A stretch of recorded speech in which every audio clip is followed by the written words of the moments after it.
না, গা চুলকায় না, কারণ হাসিনা থাকতে যে চুলকাতো তার সাথে অনেক শান্তি আছে এখন। আমার প্রিয় নেত্রী আর আগেও বলছে যে দেশের বাহিরে আমার কোনো ঠিকানা নাই, দেশে বাড়ি দেশে ঘর। আমার প্রিয় নেত্রী চিকিৎসা শেষে বাংলাদেশে আসছে, এই জন্য অনেক আনন্দিত, অনেক খুশি। এই জন্য অনেক আনন্দের কারণে দেশবাসীকে অনেক ধন্যবাদ জানাই।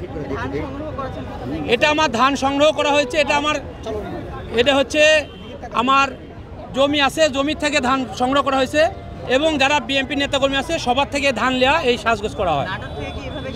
আমি নাটোর থেকে এই ধান হচ্ছে বস্তার মধ্যে করে নিয়ে আসা হয়েছে আর সকালবেলা এটা সাজগোজ করা হয়েছে। এটাতে খরচ বলতে কি, এটাতে হচ্ছে আমি তো দিনে দিনে সব সাজগোজ করি, প্রত্যেকটা প্রোগ্রাম করি, এটা খরচের তো কোনো হিসাব নাই, এটা আনন্দের হিসাব সবচেয়ে বড় কিছু। এটা দলকে ভালোবাসি, সেটা হলো সবচেয়ে বড় হিসাব।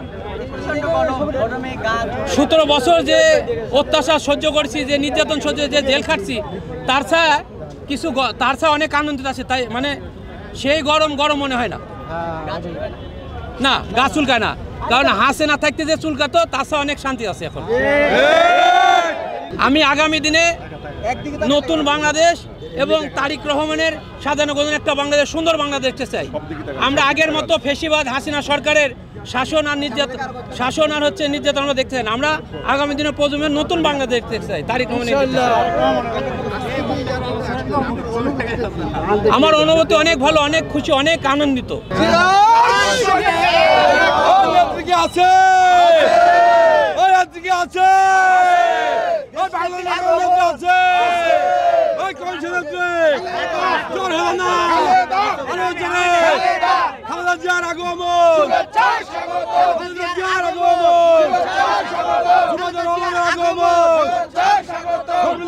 আগমন